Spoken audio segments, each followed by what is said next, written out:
Assalomu alaykum hammaga. Sizlar bilan Universal YouTube kanali va bugun bizda yangi videorolik. Ijtimoiy tarmoqlardagi videolarni ko'ryapman. Ko'pchilik grantga turgan yoki kontraktga turgan o'rinlaringiz ko'rindi. Umuman olganda barcha yo'nalishlar bo'yicha sizning turgan o'rningiz ko'rinyapti. Mana shu turgan yo'nalish sizni hozirgi talaba bo'lish yoki bo'lmaslik imkoniyatingizni belgilab beradi degan gaplarni aytishyapti. To'g'risi, bu unchalik to'g'ri gap emas. Chunki nimaga desangiz, hozirgi o'rin, misol uchun hozir siz 10.-o'rinda turgan bo'lishingiz ham mumkin o'zingizni balingiz bilan, ammo lekin bu degani sizni talaba bo'la olmay qolasiz, mana shu o'rinda qolib ketasiz degani emas.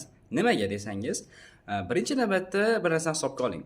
Mana bu kvotalar umumiy hisoblangan, ya'ni bu yerda bilasizlar, imtiyozli talabalar uchun alohida kvotalar bor, kam ta'minlanganlar uchun alohida kvota bor, boquvchisini yo'qotgan, nogironligi bo'lgan shaxslar uchun alohida kvotalar bor, xotin-qizlar uchun alohida kvotalar bor.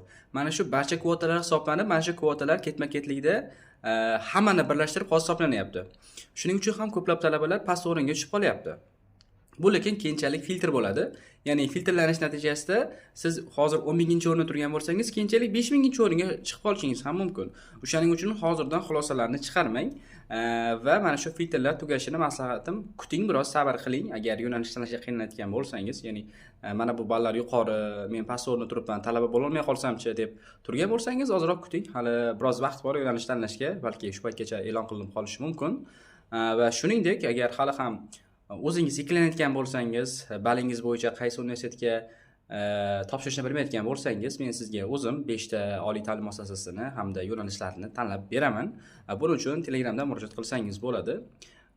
Izohda yozib qoldiraman Telegram hisobimni, bemalol menga murojaat qilsangiz bo'ladi albatta do'stlar. Agar videoni shu joygacha ko'rgan bo'lsangiz, videoga like va obuna bo'lish tugmasini bosib qo'ying va qandaydir savollaringiz bo'ladigan bo'lsa, izohlarda yozib qoldiring.